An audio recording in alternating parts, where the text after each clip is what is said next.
This day is brought to you by Progressive Insurance. Do you ever find yourself playing the budgeting game? Well, with the Name Your Price tool from Progressive, you can find options that fit your budget and potentially lower your bills. Try it at Progressive.com. Progressive Casualty Insurance Company and affiliates. Price and coverage match limited by state law. Not available in all states. I want to take a moment to tell you about the Electronic Frontier Foundation and their podcast, How to Fix the Internet. For 35 years, the Electronic Frontier Foundation has been fighting to make sure that when you go online, your rights go with you. EFF has rescued podcasts from patent trolls, helped encrypt the web to protect your privacy, and prevailed in lawsuits against government secrecy and surveillance. I am a huge fan of their work, and can I let you in on a little something? The laptop that I'm recording this promo on right now has an EFF sticker on it covering the camera. I'm looking at it right now, and I would say at least once a week when I'm working at a coffee shop or something, someone will notice it and say, "Oh, wow, I really love EFF." I have long admired and supported their work to protect our rights online, and I am really excited to tell you about how to fix the internet. If you care about digital rights, privacy, or even just have questions and concerns about how to make technology work for us rather than the other way around, How to Fix the Internet and EFF are here to help. Season 6 is out right now. You can visit EFF.org/podcast to listen. That's EFF.org/podcast for How to Fix the Internet and to join EFF.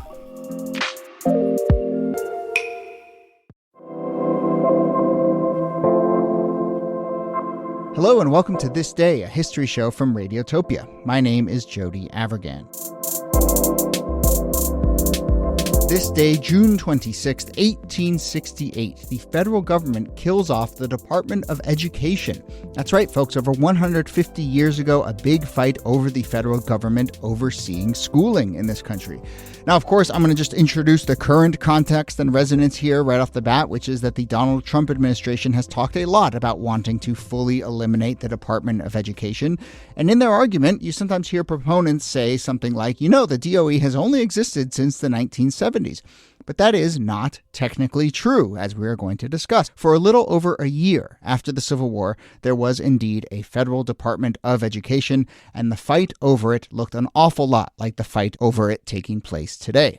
So let's go to 1867, 1868, look at why the DOE was founded, and just as quickly why opponents started to say, no thank you, get out of our schools. Here, as always, Nicole Hemmer of Vanderbilt and Kellie Carter-Jackson of Wellesley. Hello there. Hello, Jody. Hey there. Really, really fascinating story, really interesting moment, and just full of all these kind of same as it ever was arguments. Tale as old as time. But to bring us up to, this moment, obviously the wake of the Civil War, let's do and I'm saddling you with this, Nikki, capsule history of kind of the approach to education in this country up until this moment. 100 years of education in the United States. You're on the clock. All right. Tick, 60 seconds. So education has always been a foundational part of how American democracy is supposed to work, right? This idea that you need to have a reasonably educated electorate in order for people to participate in self-governance.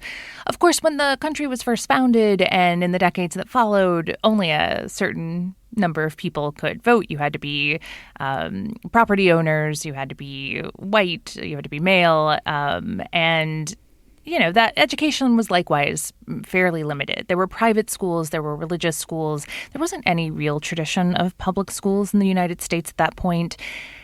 And at the same moment that you begin to get universal white manhood suffrage, so when you start to get a democratizing of the ability to vote and the electorate becomes bigger, you also get this push for a more democratized education space. You get reformers like Henry Barnard and Horace Mann who believe that it is a duty of a democracy to have universal, free public education.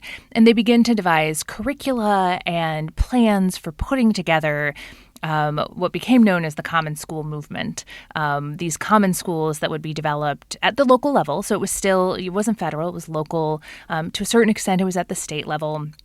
they began to try to put together political reforms to make this possible. And they get their start in places like Connecticut and Massachusetts. This is kind of tied not just to universal white manhood suffrage, but also to the influx of Irish immigrants who they believe, these men are going to be able to vote and they're not really fit for citizenship. So how do we get them up to snuff?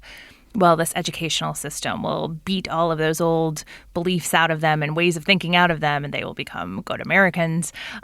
So you get these schools. You even get revised constitutions in some states where there's an affirmative right to free public education.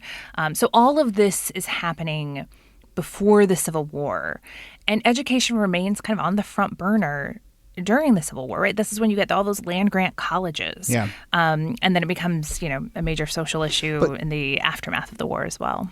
But can I point out, I think maybe obvious tension, but a sort of still fascinating one too, which is, there is this, I think, very laudable sort of first principles idea about education and citizenry and, kind of this being a public good. But there is, as you pointed out, Nikki, always also this element of, we want to train people to be, our kind of people. We want to get them in here and shape them up. These Irish immigrants, let's get them on the same page, So whether it's public schools, certainly private schools, religious schools, there's always that element of what are we training people for? And the people in control tend to want to train people who kind of look like them and think like them and will support them and be part of the project that they're up to. Yeah, and education had in this period, and frankly continues to have, but particularly in this period, had a strong moral valence. So when students are learning their ABCs, they're learning it from these books of morality, which each letter is a lesson in a certain moral value you should hold, and they're reading Bibles. So it's very steeped in a kind of... So Nikki brought us right up to the Civil War and a sense of how it kind of plays a little bit into the Civil War. Obviously, in the aftermath of the Civil War, we have this larger project of we have to stitch this country back together. How is education seen as part of that?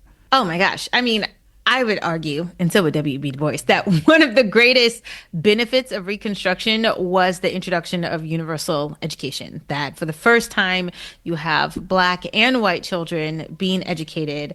And there is this push to really get Black people who have been deprived of literacy legally because it was outlawed throughout the entire slaveholding South. Black people were not allowed to read. They were not allowed to have literacy or carry books or, have any sort of educational advancement. And so this is a way of getting both Black Southerners, but also white Southerners caught up as well, because school wasn't something that was just readily accessible for everyone. And so they're sending people to the South, like missionaries, really, to educate as many people as possible, primarily newly freed slaves or newly emancipated slaves, but also poor white children as well. And the Freedoms Bureau is funding this, and they're trying to get as many people educated as possible. And to some extent, it does have a lot of great success. I mean, it is something that you have within a generation or so, people who had almost 100% illiteracy now getting education for the first time in the masses, adults and children. Yeah. And didn't the United States also force the southern states to rewrite their constitution and say, you're going to educate everyone as part of, the deal to be readmitted into the Union? Yeah, that's a big thing about education. There are a few things that are tethered more to race than education. I feel like it is they're such interesting bedfellows because the South really pushes back hard against this. And not just because they fought to make literacy illegal, but because they don't want Black people to be empowered. They don't want them having mobility. They don't want them sort of trying to aspire or dream to be anything more than just a worker. And so it becomes a real problem for white Southerners because they just can't imagine what does a world look like in which Black people might be equal to that of white people and have education that in some cases was so good it surpassed poor white Southerners.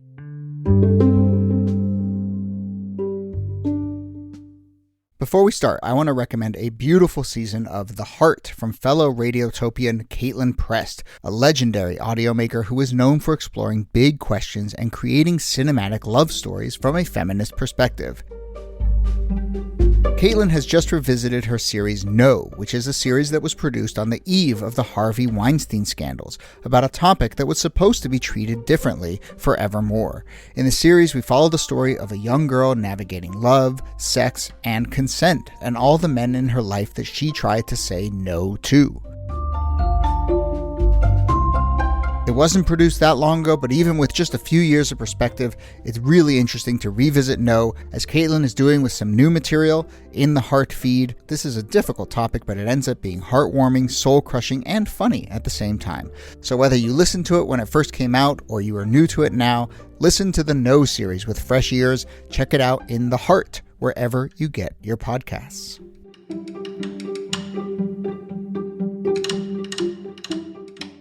I want to take a moment to tell you about Quince, your solution to stylish summer clothes. Now, I am recording this very spot on what I would say is the first true summer day here where I live. It is hot. It is sunny. I'm not going to lie. It's a little sticky even down here in my office.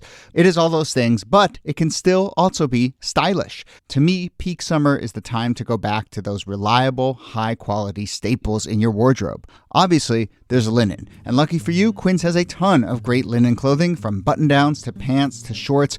I have fully flipped the switch to linen, sometimes all linen. I am wearing my 100% European linen drawstring beach pants right now. They go great with sandals, but I can also dress them up a little bit if I want to throw on a button-down or even a light jacket. By the way, those linen pants, they're under $50. How does Quince do this? Well, it's by working directly with top artisans and cutting out the middleman. Quince gives you luxury without the markup. Give your summer closet an upgrade with Quince. Go to quince.com/thisday for free shipping on your order and 365-day returns. That's QUINCE.com/thisday to get free shipping and 365-day returns. Quince.com/thisday. Stay cool out there, folks.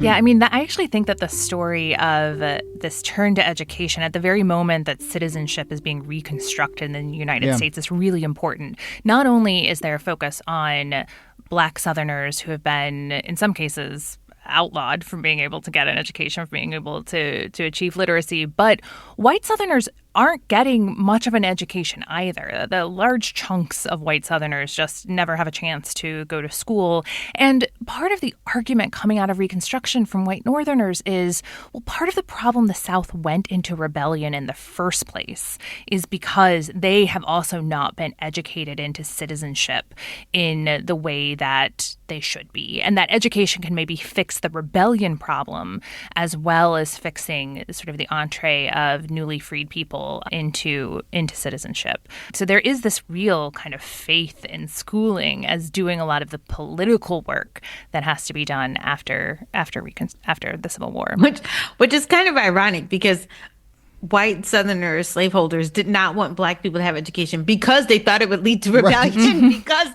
because they knew, like, oh no, you can't get a taste of this literacy. You'll rebel. Yeah, that is really fascinating. I mean, look, so we're here in 1867 or so. You know, a federal bureau is established, the Department of Education. But I just want to read this quote that we were all sort of struck by a Connecticut educator, B.J. Northrup, who wrote in the American Institute of Instruction in 1865. He said that if the National Bureau of Education had been established 50 years ago, this terrible rebellion would have been averted. I'm assuming he is referring to the Civil War. Mm-hmm.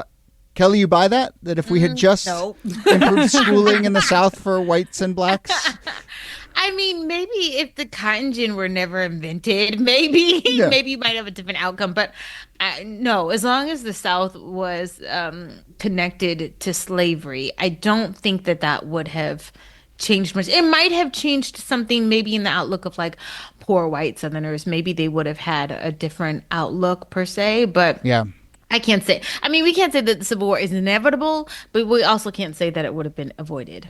Yeah, I do think it is. It's too. It asks too much, right? Like it's kind of premised on this idea. Well, if white Southerners had been educated, then maybe there would have been a more advanced economy in the South, and they wouldn't have been so dependent on slave labor, and they would have been able to like move out of slavery without violence. And it just sort of doesn't acknowledge But you still have to move out of people were slavery, right? enslaved. Which is You still do. which is my You still reaction do. to like every other explanation for what caused the Civil War that walks right up to the edge of slavery. You know, and it's like, well, it's about states' rights. States' rights to do what exactly? It's about a lack of education. Lack of education about what exactly? You know, and so yes, this falls into that. But it is really fascinating. I think sort of paints the picture of how much people saw education as a deep part of this project. So yeah, okay. So we have the Bureau of Education established 1867. We're talking about a 1-year window here. So what happens in that year, and why do people start to then push back?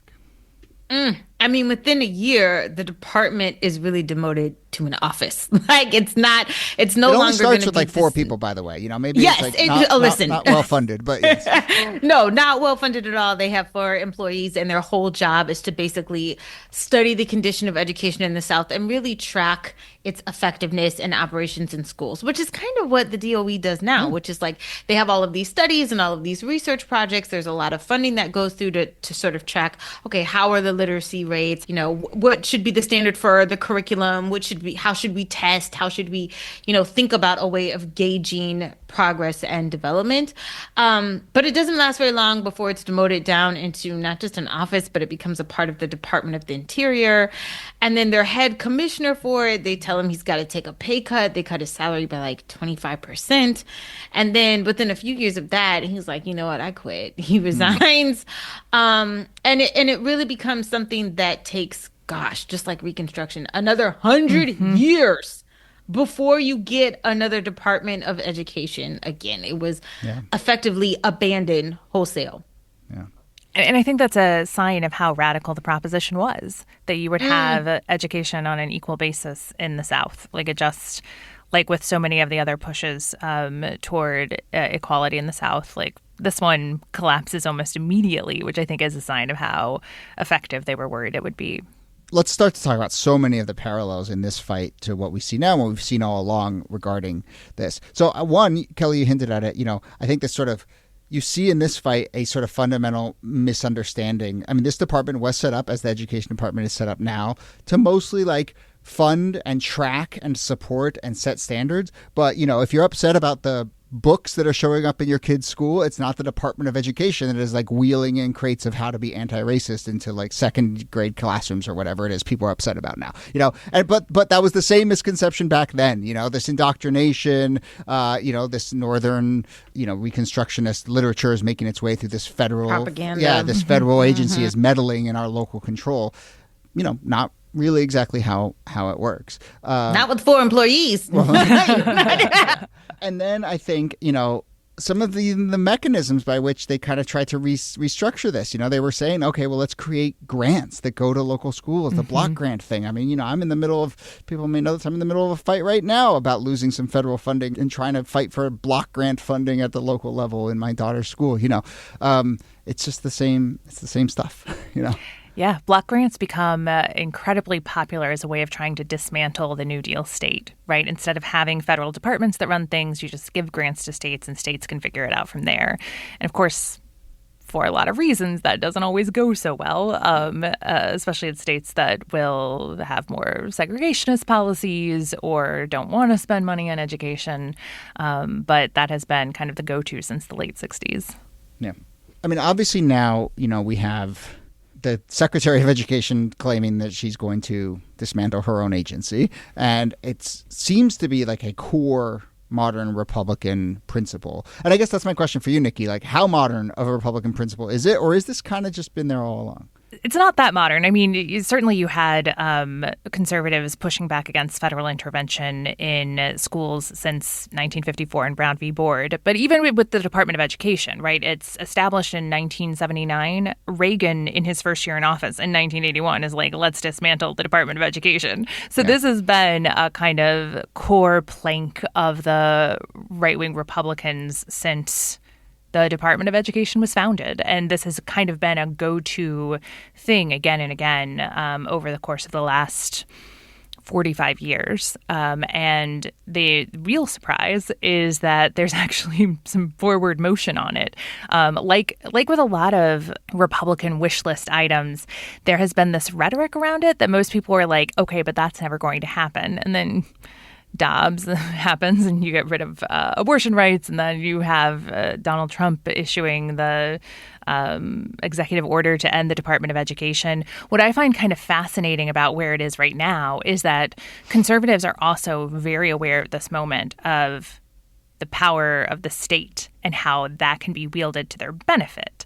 And so they're in the DOE now, and they're like, oh, we could shut it down, but actually, if we run the DOE, we have incredible amounts of control over Harvard and Yale, but also over education across the country. And that can be eliminating rights for trans students. That could be eliminating affirmative action. It could be eliminating books about Black people from the classroom. Like they realize that there's so much concentrated power in the DOE, but as long as they're the ones wielding that power, I think they're loath to get rid of it. One of the things I've just been thinking about a lot, because I'm writing this new book and I'm thinking about education, how education is like such an engine for empowerment, that the way people oftentimes wield it is either to deprive all the masses of it, or to have it, but only to empower a few, right? And like that is just seems to be like the playbook over and over again.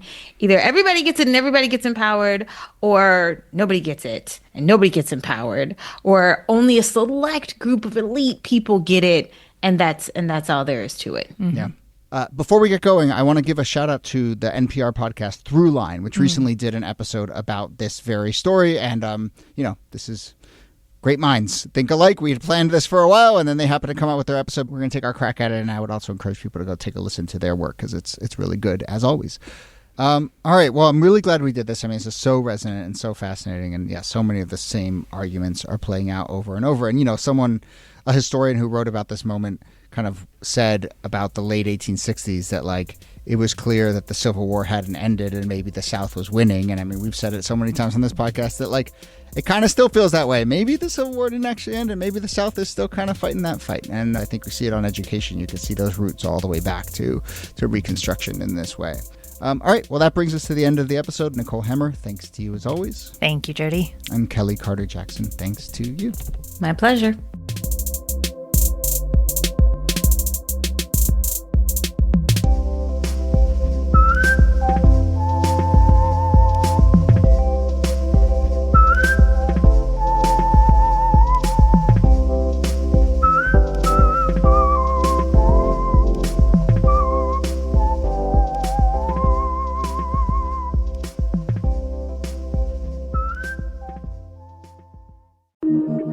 Radiotopia.